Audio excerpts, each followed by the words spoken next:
bring Speed Racer and Astro Boy over to America. Why? Because it's cheaper than making our own stuff. This involved Americanization because not only were people not aware of several of the customs in Japan, and while it had been several years, our last connection with Japan had been in World War II, where it was our enemy.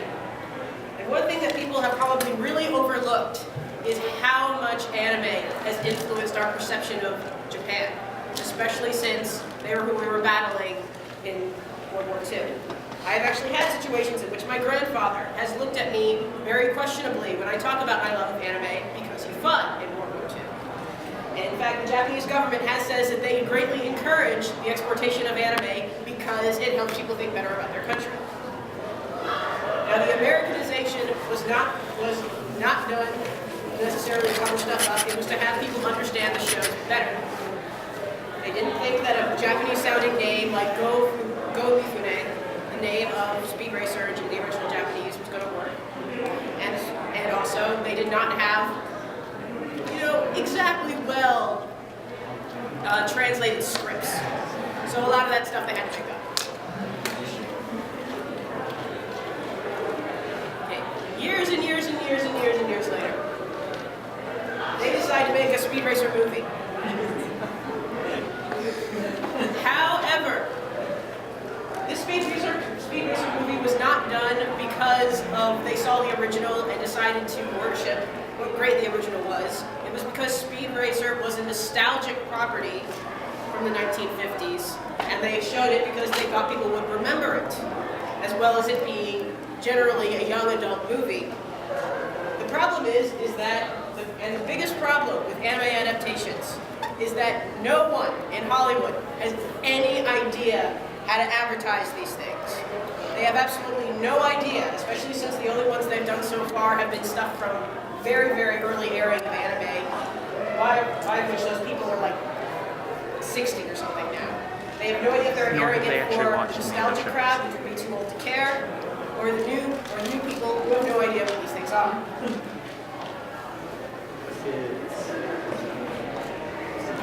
Now, on one hand, Speed Racer is made by Wachowski brothers, who are actually really good filmmakers. And you can actually see from the Speed Racer movie that, certainly in terms of production value, that it's actually pretty good. It may be way too colorful. The screen is way too busy. The movie is way too long. All those things aside, the acting is also incredibly hokey. There is apparently a law in Hollywood that if your movie is rated PG, your acting has to suck. Because that is the only way kids will watch your movie, unless you were doing a remake of Karate Kid with Jackie Chan and you actually care about the acting. And it actually turns out pretty well. Or if you're Martin Scorsese directing Hugo. Yes, exactly. Martin Scorsese. But then again, let's be honest, the reason Hugo works is not because, and I'm going to spoil this a little bit for anybody who hasn't seen it, it's not really because he wanted to make a kids movie, it was because he wanted to do a love note to old Hollywood. And that's the reason why Hugo was put into the Best Picture category. That's why. Same reason as the artist. Because it worships old Hollywood. Even if visuals are awesome. The acting is awesome. Okay. Astro Boy. He's irritating. Again, because it is done by a nostalgic property, not done out of worship or respect for the original. It is still using the original names and still trying to manufacture it in ways that they think that the new kids will appreciate, despite still using a plot that is hundreds and hundreds of years old. I do not understand to this day why for the past 10 years people have insisted using the word destiny and fate in scripts. It only irritates me. Unless you're Harry Potter. And even then they don't say it that often.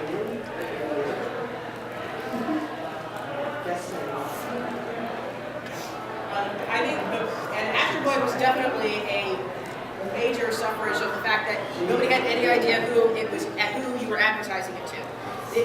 The majority of the movies that don't do well, especially for a CGI kids movie, which always make money, for this to do badly is actually kind of amazing. Done purely for the fact that it just had really bad advertising. And then for some reason, something that kind of baffles me, because everyone knows, if you know the original story of Astro Boy is about a scientist whose son dies. And amazingly, in the movie, the same thing happens.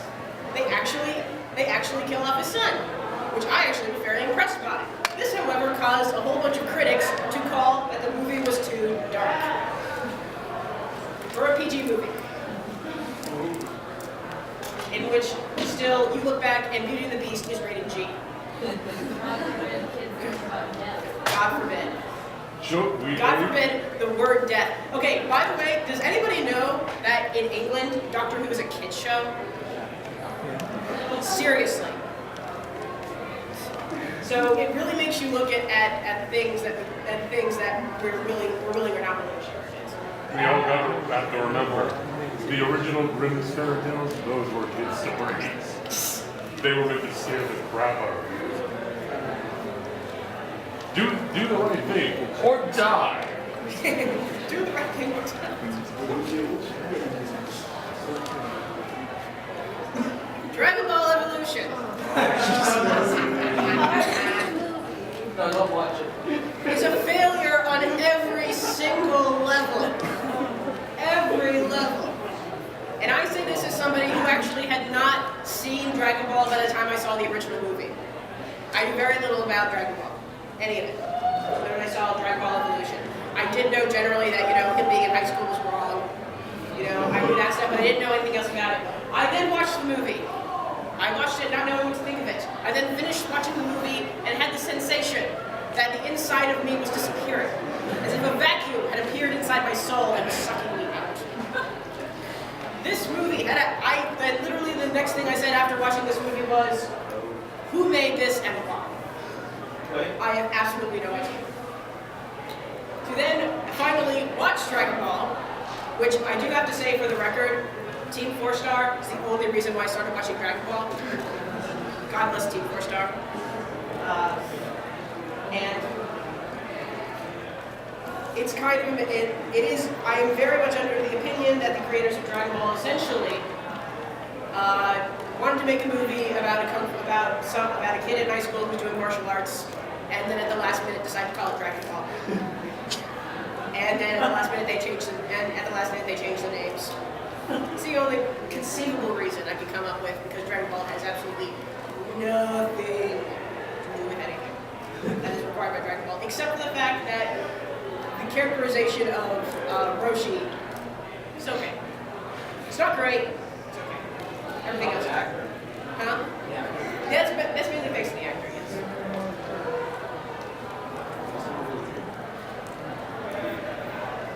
I'm going to look this for a second because I need to.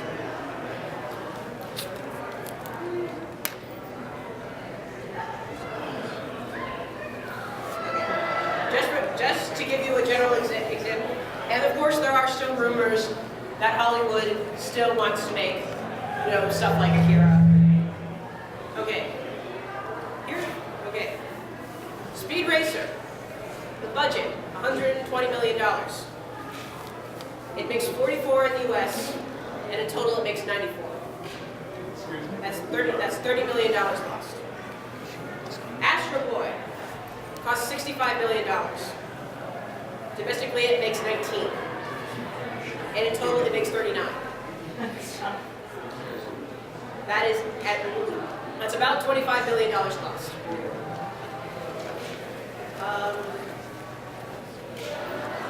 Dragon Ball. No one will tell me how much the budget was. Estimated, it's from what I can gather, it was probably around 20. Domestically, it makes 10. Total, it makes 50. And this is only because China is completely in love with Dragon Ball. That pretty much through China alone made up, I know it's kind of hard to think that Dragon Ball is the most profitable so far of all the anime adaptations. It is very sad to think about it. Alright. Last Airbender. Costs $150 million. I remind you The original Lord of the Rings movies, each movie was about 90. Where did all the money go? No idea. Domestically, Last Airbender makes 130. And altogether, it makes about over 300. Yeah, it did make a lot of money. Because people think, and that is done purely because Avatar: Last Airbender is an American property, regardless of how terrible it was. And arguably it made most of its money in the first time it opened, which meant where every single Avatar fan, even if they suspected that, was probably going to stop going to go see it anyway. However, because of the feedback, very unlikely we're going to make it up. Although, for some reason, he still wants to. That is kind of crazy. And nice. Seriously. No, just stop making movies. Yeah, he's done. Some of his movies are I know, but then Been it's a long like, downhill I'm not saying anything against M. Night Shyamalan as a director for previous movies he's done. He just had no idea what he was doing with this. So, and that happens. The directors make bad stuff. decided half of the characters, decided all the characters who were supposed to be Japanese, like, are now Indian. And then white people. Okay. All right. I will now open the floor to anybody who has any particular grievance that they would like to say about particular movies that have scarred them, or specific elements of the said movies that have scarred them, and what particularly angers them about what they've done in response to the original property. Does anybody have anything they want to say?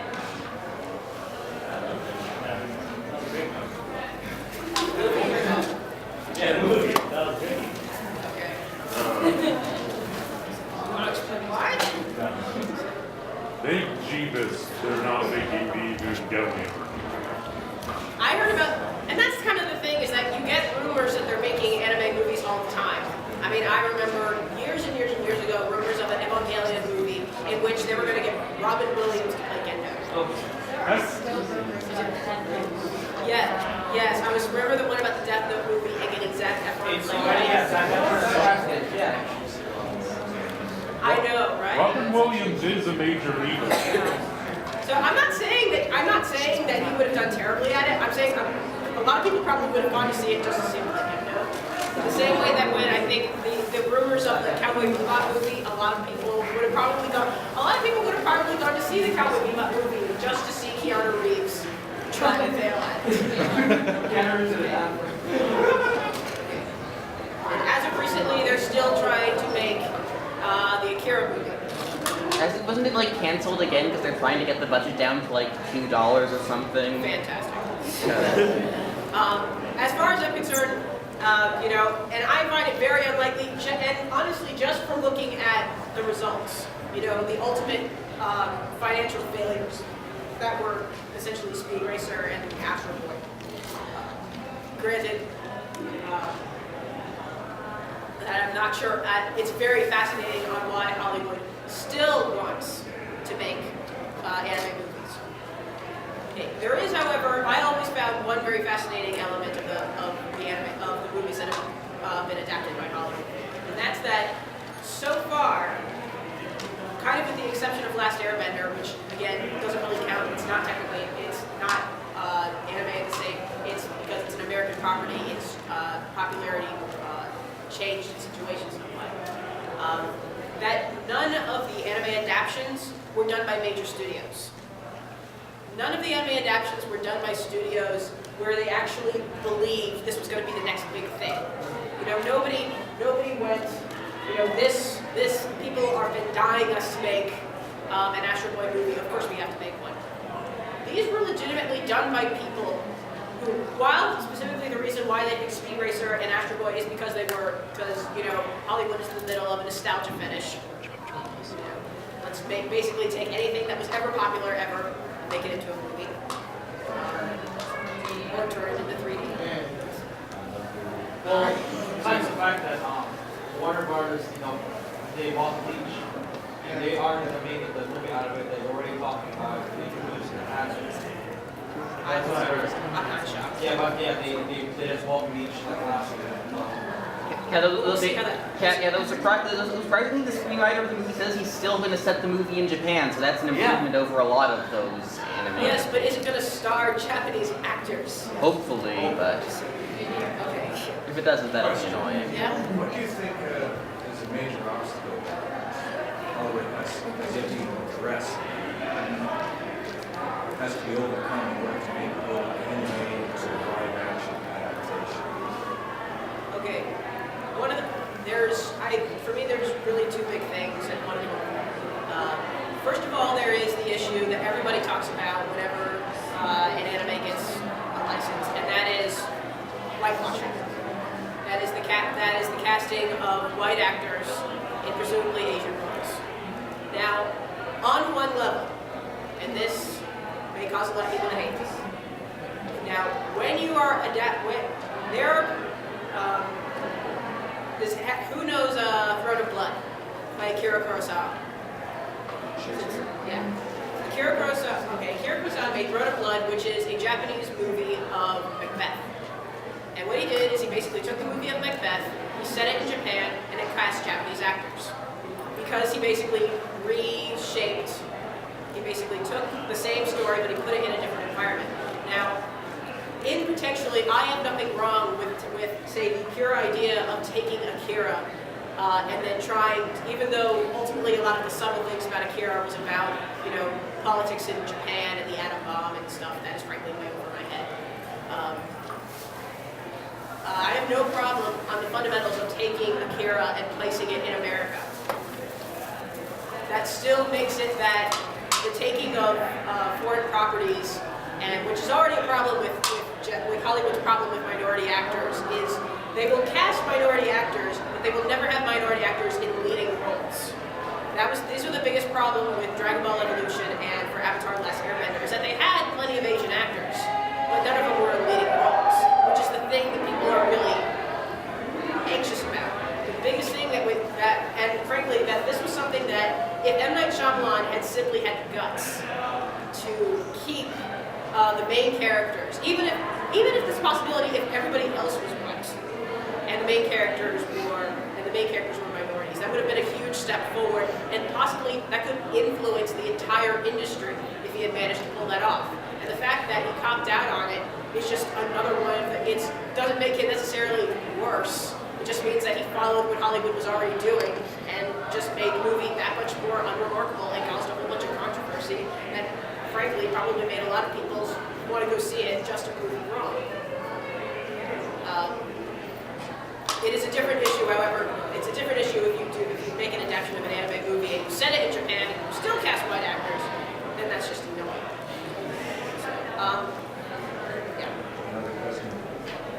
With the characters featured in manga and anime, and their various personality traits being the way they are, do you really think it's practical or reasonable to recast in live action settings or American settings, or where those characters have the same sort of personalities and traits without being really changed? Because it was very easy to translate Macbeth over to feudal Japan, because the character Toshiro Mifune played was pretty much the same as Macbeth. Well, yeah, with Macbeth is originally a stage play. There's no problem with turning Macbeth into a movie. The other, like I said, there are two big problems. That was one. The other one is that I have a universe actually so. But the other issue that comes is, and this is actually probably something that I'm more against than any other issue that it comes to taking a property and making it into a movie. And that's taking a cartoon and turning it into live action. Now, I understand why. There is a fascination to see things in a cartoon world, and we want to see the real life version of it. It's one of the reasons why cosplay is so popular. Obviously, tons of people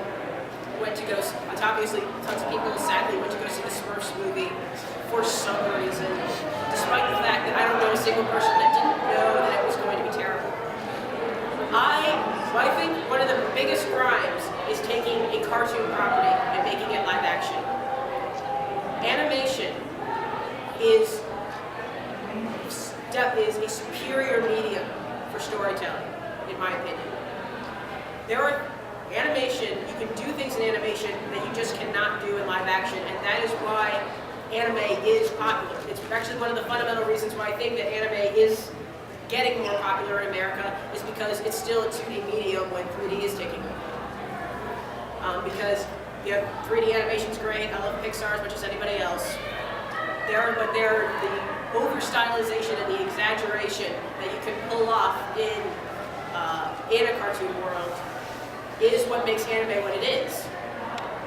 And it's something that, as much as you can get a character to wig out live action like you can in anime, but it's just not going to have the same effect. There's no way, not that I Lord of the Rings. If you had put in the effort, if you had put in, that could have been truly amazing. It's just that it was done very terribly. In addition, one of the greatest successes that probably is bringing their cartoon series to the big screen in live action was Scott Pilgrim vs. the World, because it was still so animated.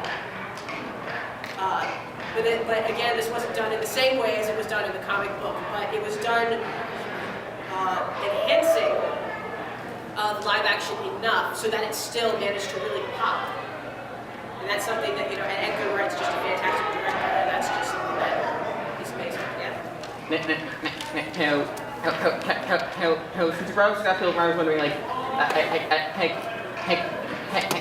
there haven't been many, there haven't been many, if any, good live-action adaptations of animated cartoons, but there have been plenty of good live-action adaptations of comic books. Scott Pilgrim being one of them, and also you have the Spider-Man movies were good. Some of the Batman movies were good, and Sin City was like a perfect adaptation of what was on the page. Sin City is another good example. And like it was interesting, and like and like since most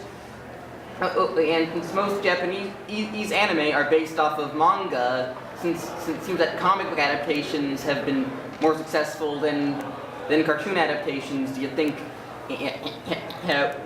Why don't you think, if there's been successful whole comic adaptations, why haven't there been many successful manga adaptations? Like certainly some manga just wouldn't work in live action at all. Like I cannot imagine in Akira working in live action at all. However, I can imagine, say, a Death Note or Monster working in live action potentially. Yeah, so. You're right, because those don't have any incredible, fantastic so like it depends on the property and also I guess. Yeah. Series that is mainly set in the real world and requires mainly dialogue would be fine for an adaptation into live would be fine for an adaptation certainly into not live action. And of course they've done that in Japan for a lot of those. Well, why do you think that Western comic adaptations have had a lot more success? I'm thinking back in 80s and 90s when Ninja Turtles came out, they stayed true to the comic. They stayed true to the comic, and they did it without the help of CGI or major special effects and stuff like that. Well, you fast forward to like Speed Racer, and like half the movie is shot in front of a green screen. The other half is just a bunch of fight scenes and explosive dialogue. And actually, I'm glad you mentioned the Teenage Mutant Ninja Turtles, because in my opinion, the original Teenage Mutant Ninja Turtles would be the only movie I would say that's been based on and animated properly that I think was done correctly. Did you know that Michael Bay's movie? Yes, I know about the Michael Bay And they're thing. alien turtles. I know about the alien thing. We've talked about it enough. We don't need to give Michael Bay any more attention about that. They're doing it because I think one of the reasons why they like that he's not saying he did it on purpose, but they like how much press this is getting for the whole alien thing. But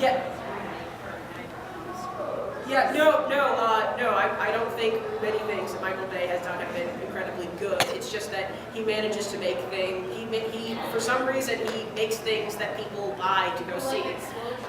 So I mean, frankly, I still don't know how Twilight and Transformers made money. It's mind-boggling to me, but there's a market for it. And that's another thing that I think was actually kind of an oversight when they decided to make Speed Racer and Astro Boy into a movie, is because there is the whole thing that anime has gotten a lot more popular, and this is another reason, regarding to your question, is that those movies didn't do well because even if anime has gotten a lot more popular recently, it's not Batman. Batman is an iconic property. Everybody knows what Batman is. You either read the comic books or you remember the campy TV show with Adam West. Or you've seen the animated series, which lots of people love. Everybody knows what Batman is, everybody knows what Batman is, and that's one of the reasons why the Batman movies and the Superman movies have been able to make money.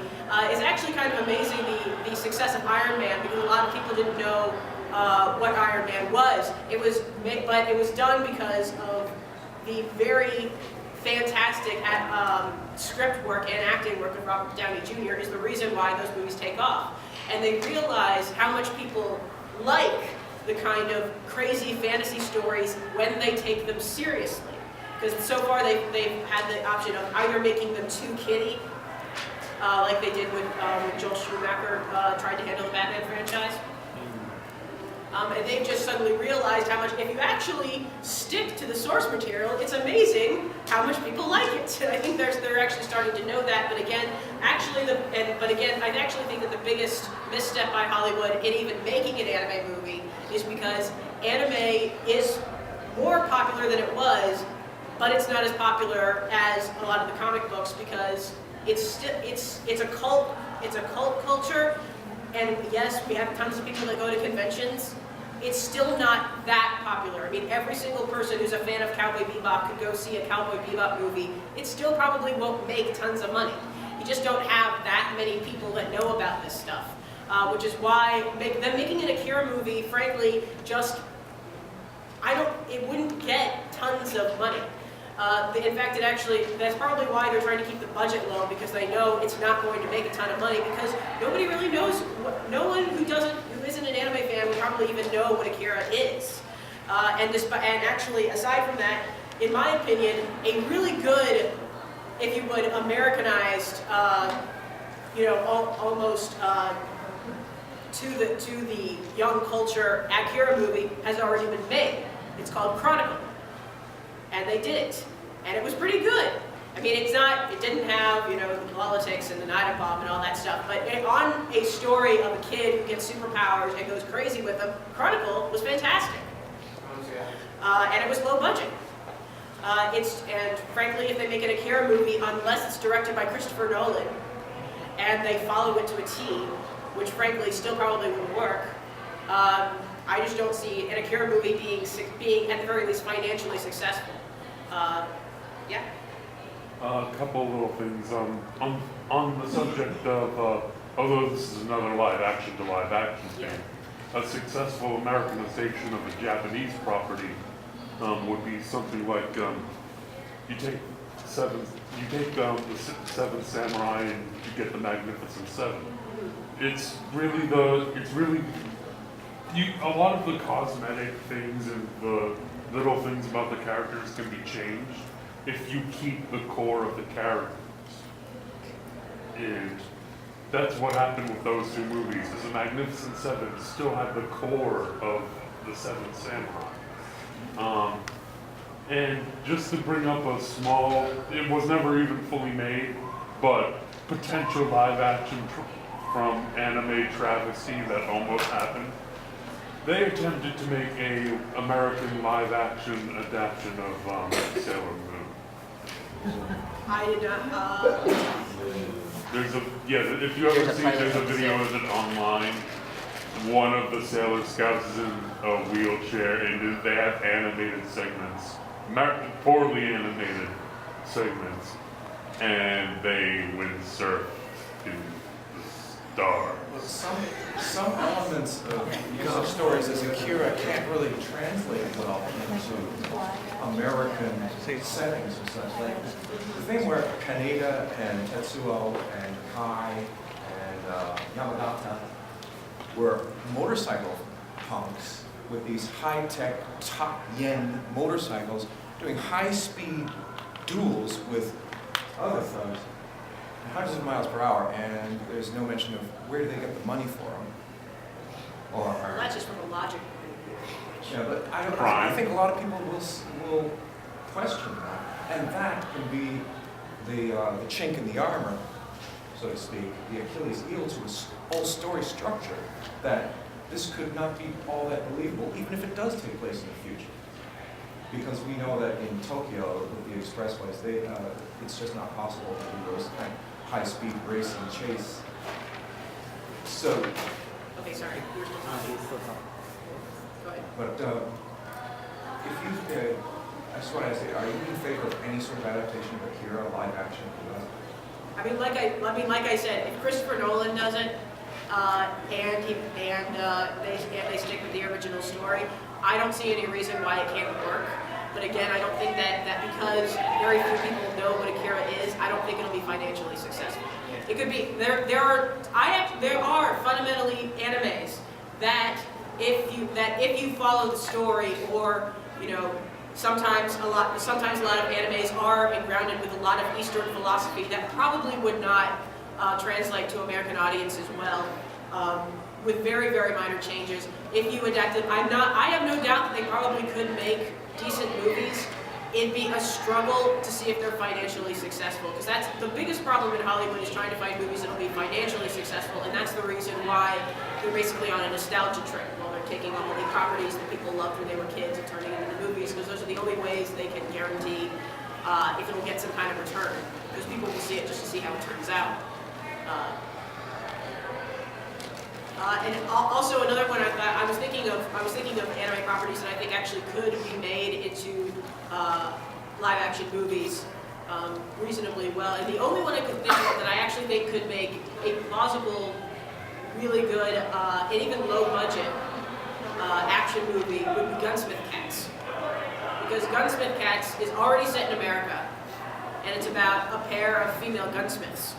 And there's actually not a lot of, there are some, but there's very few female action heroes that work in groups. You have a lot of female action heroes that work alone, but you have very few that work with a partner. So I actually think that if they made an adaptation of Gunsmith Cats, that'd be actually something really interesting and new if they actually follow the three OVAs. The three OVAs together are like a perfect movie. Just do that in live action, with a lot of cool action sequences. That could actually be awesome if they did it fairly close to what the original story actually is, and they keep the characters reasonably the same. That could actually, and I actually think that could actually work. It's just that it's hard to see anyone really looking at those properties, believing that because it was made in another country that it can still translate to American audiences. They just don't have any faith in that, and then getting people to actually care about it in an age where almost all movies are sequels. Yeah.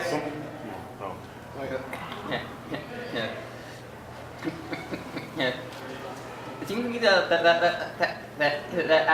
something that's been much more successful than trying to directly adapt anime and live action movies is to make live action movies that are clearly inspired by anime, but are their own original things. And examples would be like Inception is clearly influenced by Paprika, but it's not Paprika. Black Swan is influenced by Perfect Blue, but it's not Perfect Blue. Perhaps the biggest success in this vein would be The Matrix,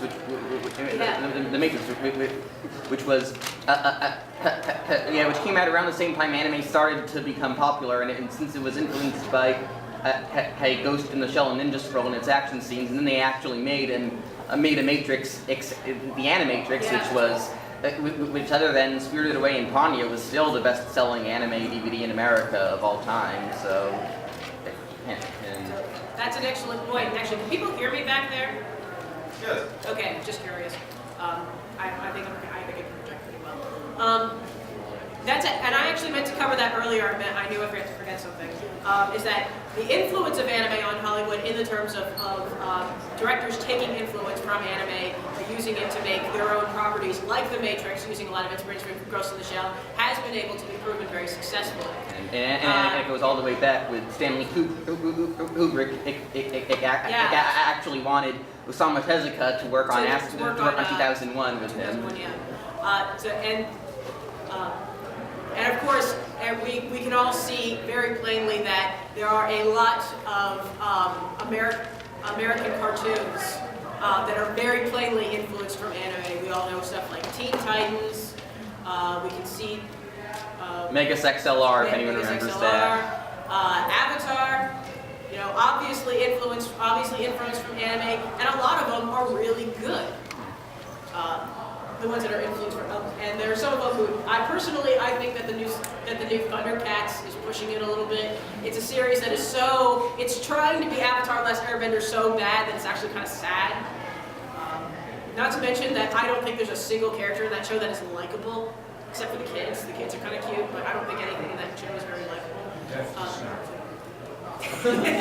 This version of Snarf is, to be fair, and improved. No, I dare you to say one more. Yeah, this version of Snarf doesn't actually do that much. Yeah. It isn't the whiny, you know?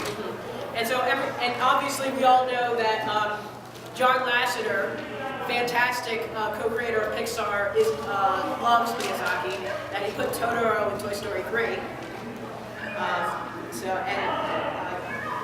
There have been a lot of people who have seen anime, seen fantastic things about it, and incorporated that into American movies. One example in which that did not work so well, of course, was in the very recent Sucker Punch, which in all way, shape, and form was like somebody trying to... I could actually perfectly imagine, if I hadn't known, I would have wondered if Sucker Punch was an anime first. And Zack Snyder tried to turn it into a live-action movie. I mean, he had the over-melodramaticism, the crazy visuals.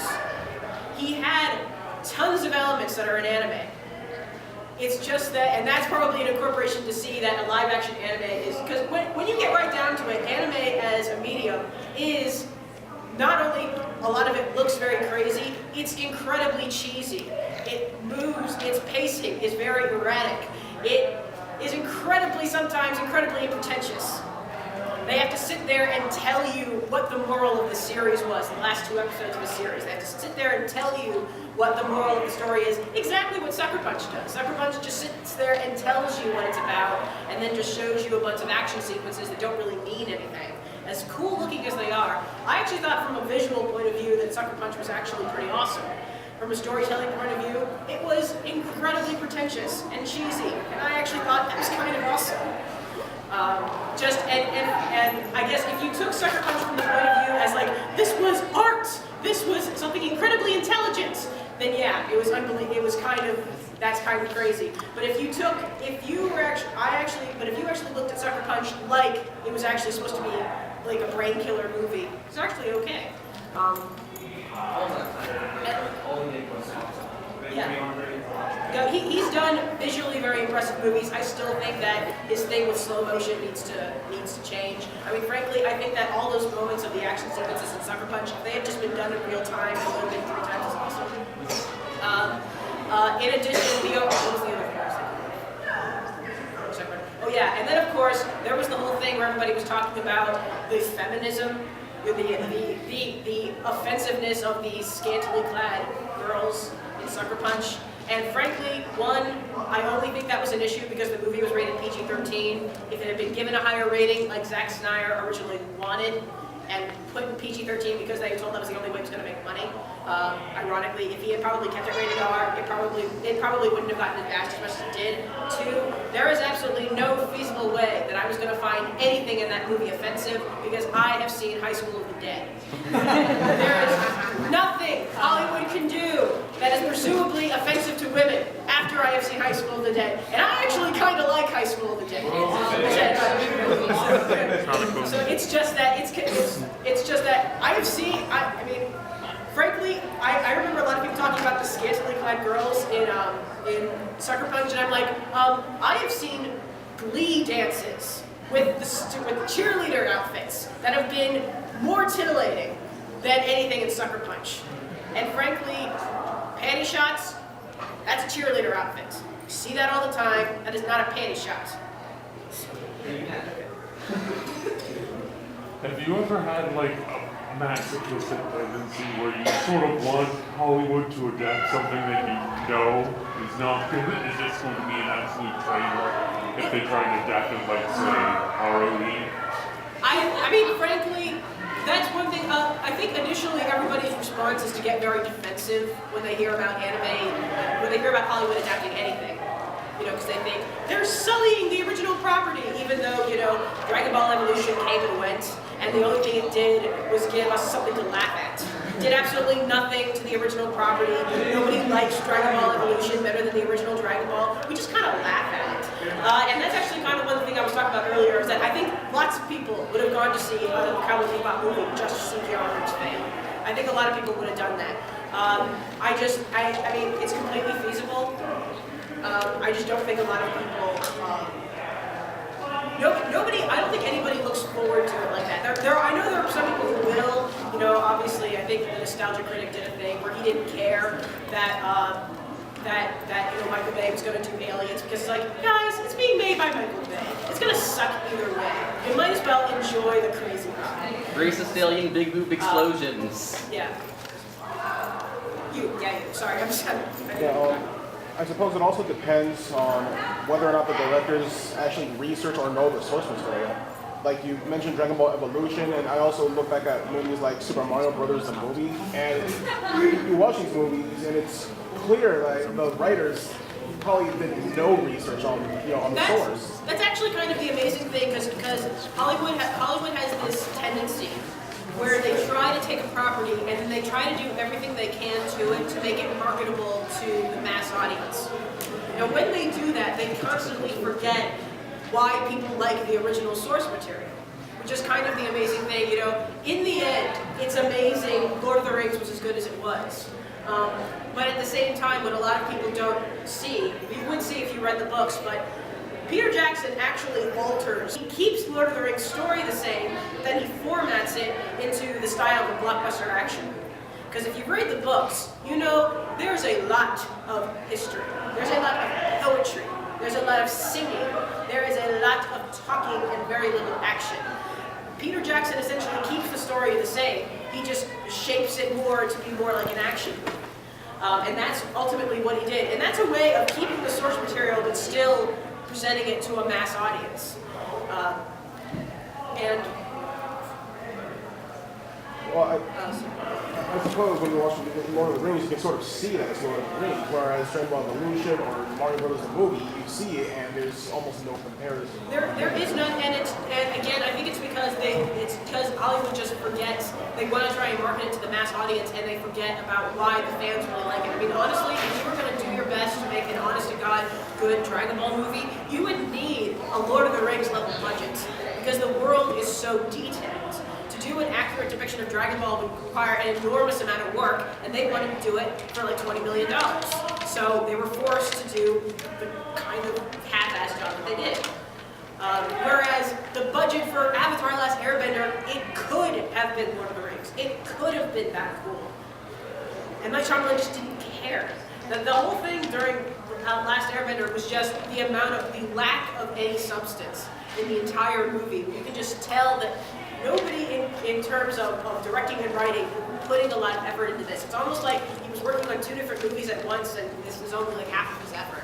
It was like this was the first draft or something. That movie, so it seems like he didn't know what he's doing. A lot of what you're saying about source material and what he says, is like people at DC, they've openly admitted the reason why Batman, the first two Batman movies, then Batman Begins and Dark Knight Returns, but has a lot of credit goes to Frank Miller. If it wasn't for Frank Miller's Batman Year One or The Dark Knight Returns, there would be no Batman Begins. If it wasn't, a lot of what we have to owe to these comic book adaptations in the 80s and now today is that we owe a lot of credit to Frank Miller, and that's the problem.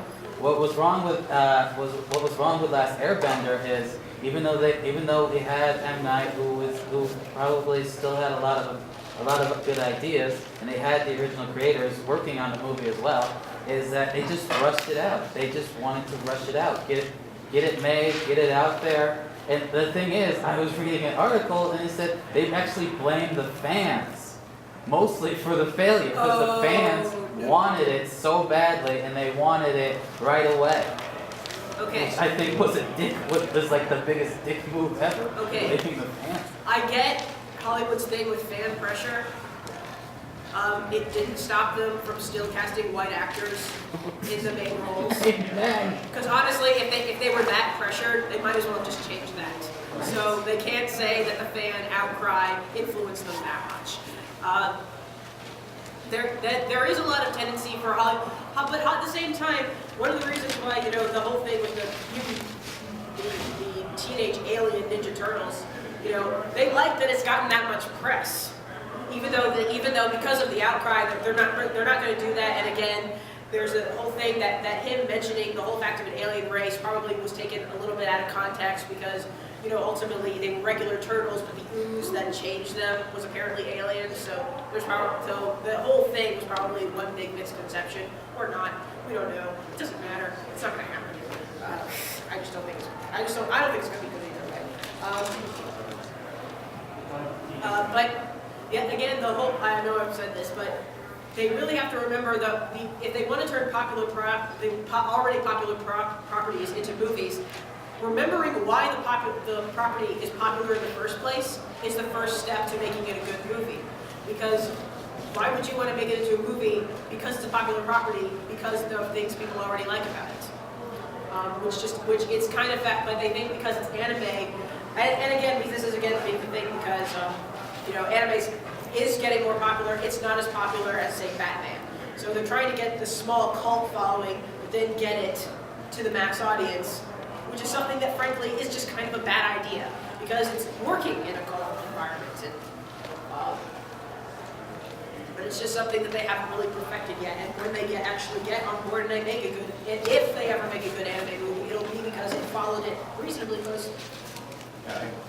With the explosion of popularity of such novels as Twilight, Hunger Games, and many more manga geared towards female readers, do you think that there will be an audience for adaptations from the romance manga and the straight drama manga, and not so much the supernatural or high-octane action-adventure manga? I do think that is completely feasible. The problem is that there hasn't been any manga that's had Twilight-level sales.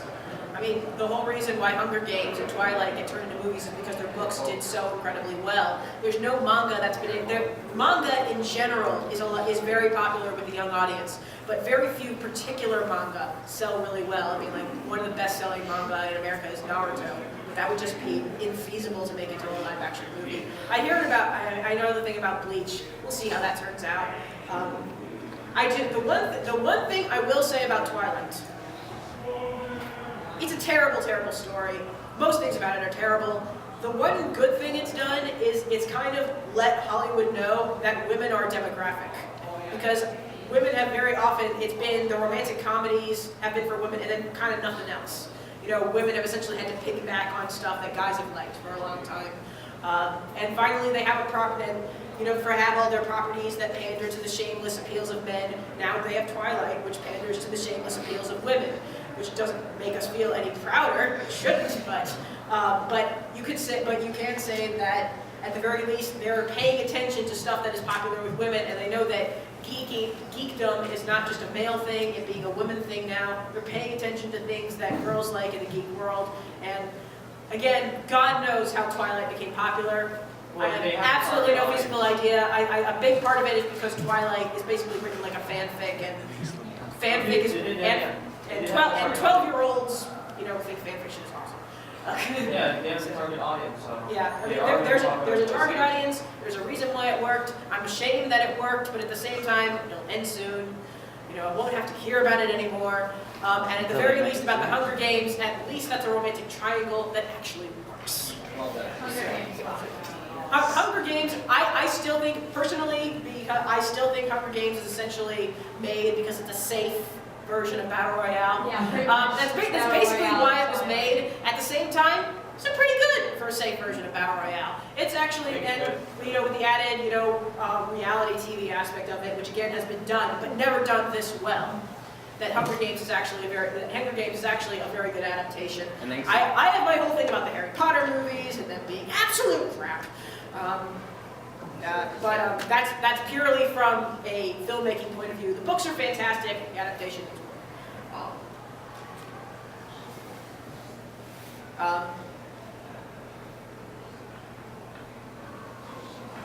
and then of course, you talk, and then we have the whole aspect of, when anything gets announced that it's going to be adapted, everybody's immediately, defensive, you can't touch this, you're going to ruin the property, all that kind of stuff. It's like, last time I checked, there was an Iron Man anime floating around. Yes. And There's also a Blade anime. There is. Remember that? Oh, that's awesome. And There's also They Powerpuff turned Girls Z. Supernatural is an anime. And a Wolverine one. Powerpuff Girls is an I anime. can see a Wolverine. Stitch is an anime. Oh yeah. Witchblade. And of course, even Howl's Moving Castle and Arrietty, based on Western books that Miyazaki turned into movies. There is perfectly feasible that you can make good stuff using international properties. And there's just this whole thing. People say, you're ruining foreign properties. It's like, well, you know what? Yes, the object of Hollywood is to make money. But because of the niche market of anime, so far the people that have attempted to make live-action anime have been because they actually think, this could work. It's been done by small companies that actually see possibilities for stories. So on that level, I actually don't mind a lot of their motivations, except for Dragon Ball Evolution, which is crap all the way through, and Last Airbender, which is crap all the way through.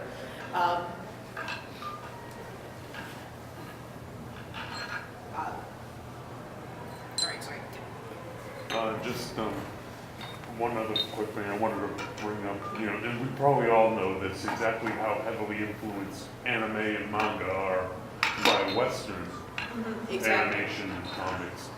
Tezuka basically being incredibly heavily influenced by the Disney studio look and all that. And basically, Astro Boy is action hero, pacifist, robot, Pinocchio. Well, yeah, and Pinocchio is an Italian property. Pinocchio originally Italian property, but yeah, he influenced. I don't know if his inspiration for Astro Boy was specifically the Disney movie, but frankly, the eyes are pretty close. Actually, one thing I actually thought was kind of interesting. I was actually mazing through, and I realized that Betty Boop is kind of like the first American anime character because she has the face of a 2-year-old. But then she has the body of an incredibly voluptuous woman, which is kind of one of the staples in anime in general, is to have girls that look like they're 10, but then have bodies like they're 25, which I actually thought was kind of funny. What about live action adaptations? Throughout the 80s and 90s, we saw like one every other week.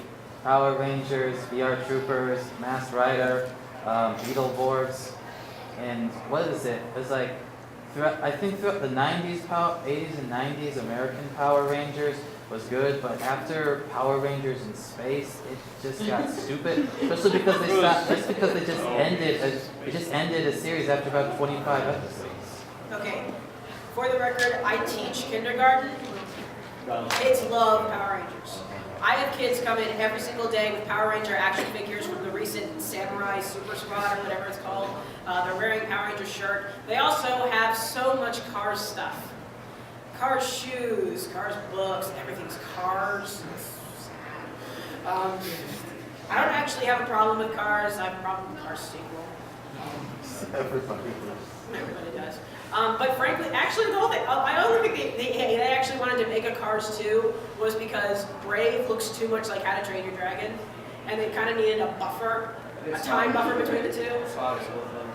Both of them are Scottish, except Brave has people who actually speak with Scottish accents.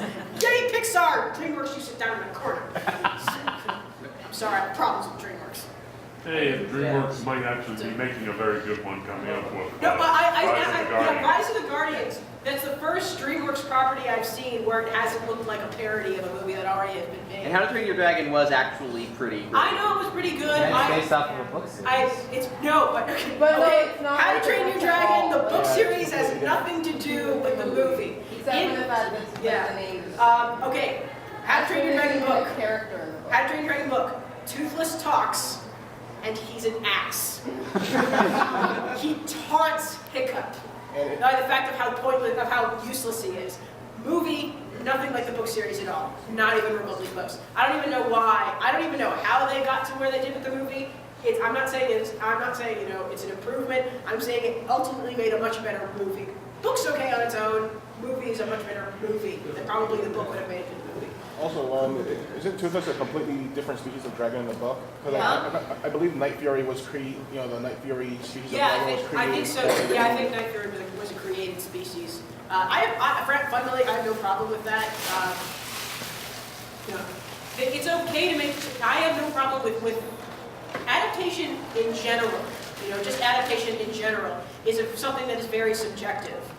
Frankly, one of the biggest things I'm irritated with is people who say that they like the new Willy Wonka movie because it's closer to the book, because the original one dared to have innovation and songs. And that's the thing that kind of irritated me. It's like, what about, okay, first of all, Johnny Depp as Willy Wonka is not remotely how Willy Wonka is in the book, so I don't even know how you can say that. And secondly, just because they replaced the golden goose with squirrels and nuts doesn't necessarily mean that being more like the book makes it an improvement on the original movie. Well, most people just watch it because of Johnny Depp. Yeah, I know most people just watch it because of Johnny Depp. Now, I know I may be like a minority here when I nitpick at this bit of detail, but in both movies, Willy Wonka never had that beard that he had in the book. I don't know. That's just That's a good. I mean, that's a good point, but that's it's one of those things that doesn't really matter. One of the things that I always think of is in the Harry Potter movies, does it ultimately matter that Harry's hair isn't a complete mess? It ultimately doesn't mean that anything. However, in the fourth movie, his hair is a complete mess. And in my opinion, the fourth movie just happens to be my favorite one. I didn't have anything to do with the fact that his hair is messy, not really, but it helps. It's nice that they pay attention. Ultimately there's stuff that's important and there's stuff that's not important, but sometimes, and again, Lord of the Rings had little things in it that didn't need to be in it, but just helped. And it's stuff that didn't irritate people who didn't know it, and it just helped people who did know it. And again, I'm not even saying that when they actually make a live-action anime movie that they need to follow every single detail exactly. I mean, actually, one of the things that I've actually been minorly irritated with in the recent run of dubbed anime is I remember watching Ouran Host Club, and they actually keep the suffixes like chan and kun, which frankly, I use chan. My sister calls me Ne-chan all the time. Because we know what that means, but then there are people who are new to anime don't know what that means. So I know that there are people who like to know. We know that it doesn't matter that new people don't know what that is. I think it matters, frankly, we can call it a rice ball. We don't have to call it an onigiri, and we don't have to call it a donut.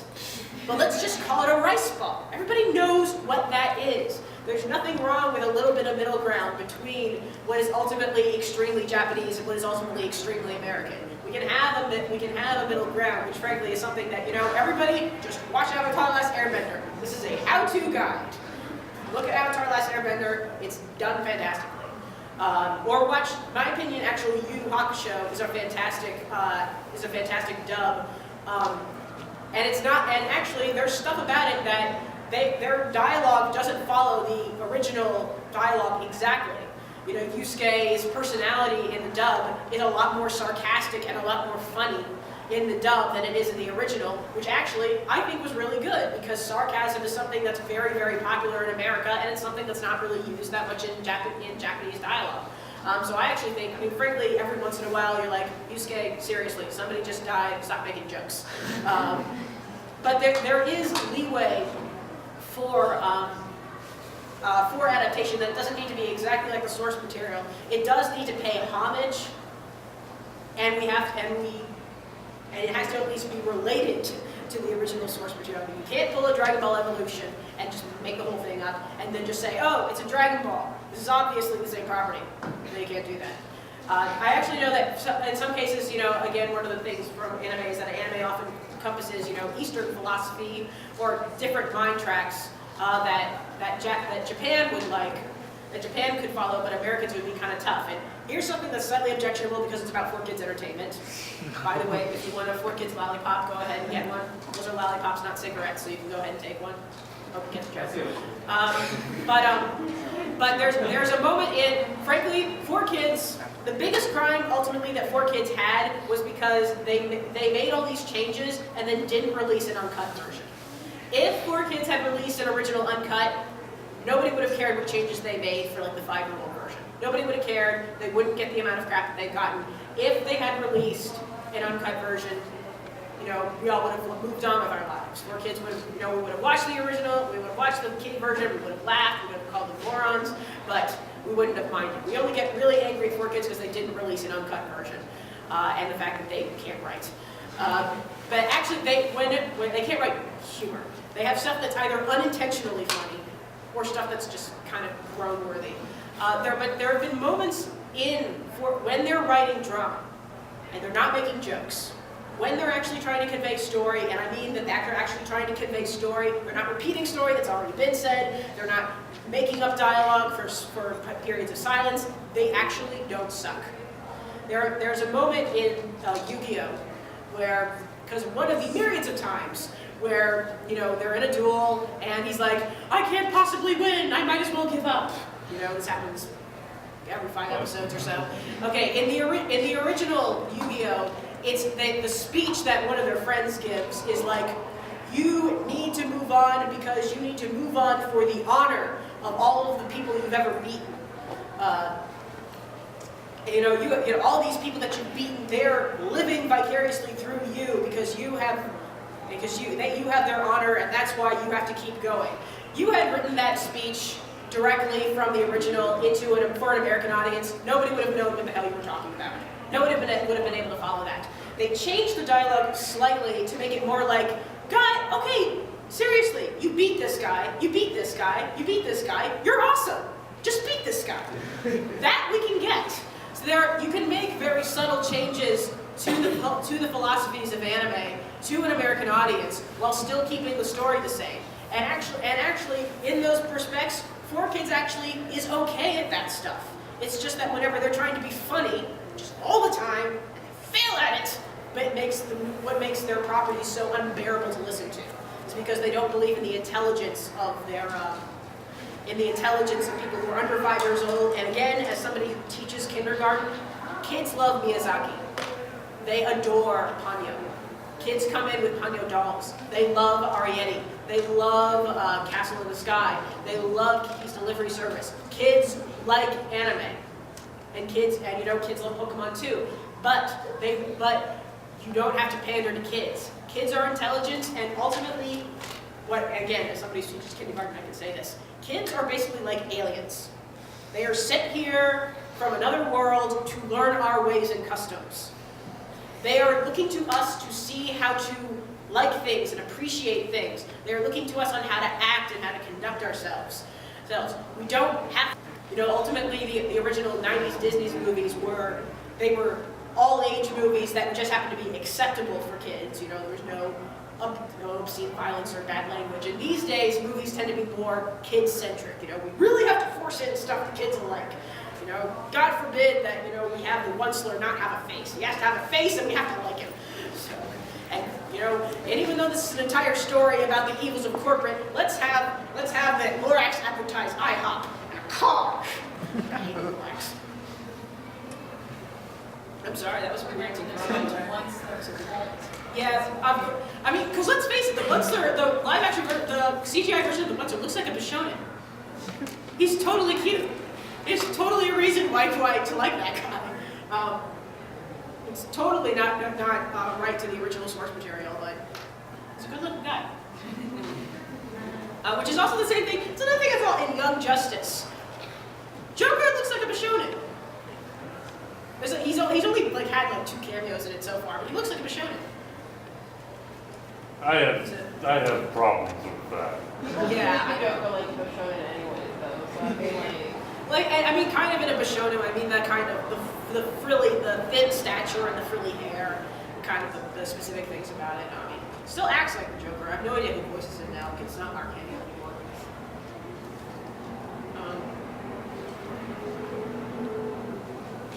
Anybody else have anything you want to say?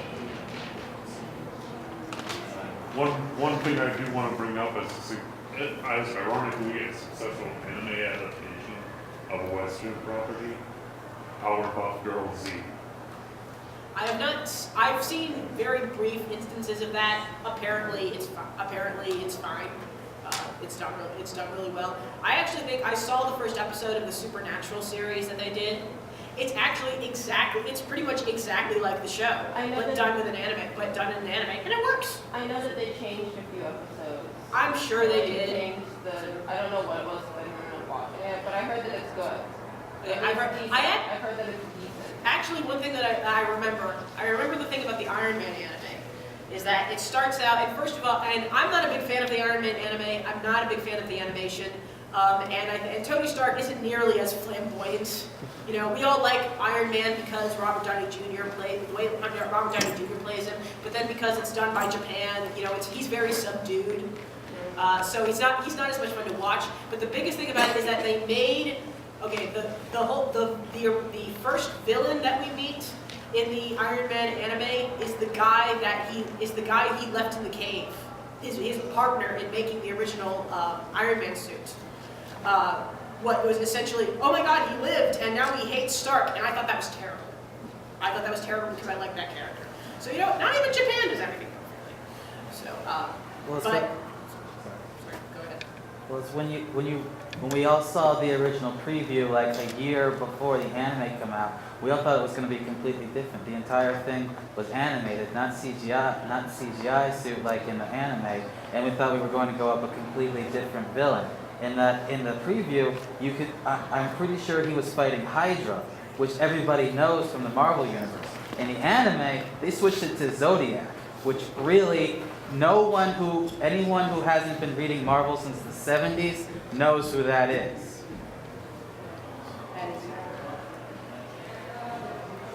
Ironically, one of the other ones I did, I thought they kind of messed up because it could have been, it was a perfect property to adapt from a Western comic book into anime was Wolverine. Because you just do Wolverine's time in Japan. Wolverine was a good one because he fits very well the character archetypes that anime has. In the same way, I actually think Harry Potter would make an awesome anime. Because Japan is so in love with Harry Potter. I was in Japan when they were advertising the 6th movie. It's insane how huge the advertising was there. I'm trying to remember, because they go back and forth between 4 movies, between subtitling them and overdubbing them, and I forget which one Harry Potter was. I think they overdubbed it. But frankly, and I know that you know, God forbid J.K. Rowling get more money, but frankly, I've seen, you know, non-highly rated dojis of Harry Potter, G-rated, that are awesome. Japan loves Harry Potter. It loves the universe it comes from, and it treats it and they can treat it extremely intelligently. Harry Potter would make an awesome anime, in my opinion. One other quick thing, somewhat related to what you just said, but one book series I would love to see there be an anime of or a Japanese adaptation of is the Harry Dresden novels. I've heard nice things about that. I don't know that much about it. But I have absolutely, but you're right,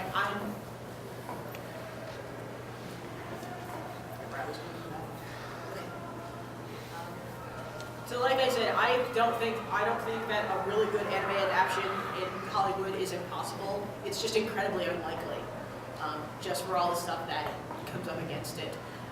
It's because ultimately, even if they made a good one, if they do it purely based on an already popular property, it probably won't make a ton of money. But again, I think if you take Bleach and you keep it on Earth and don't go to the Soul Society, Bleach could actually be awesome.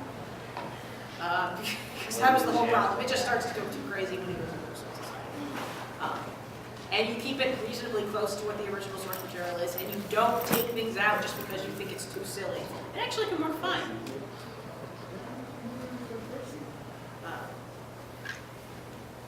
Right, so that's about all the time I have. So I hope you guys had fun and have a good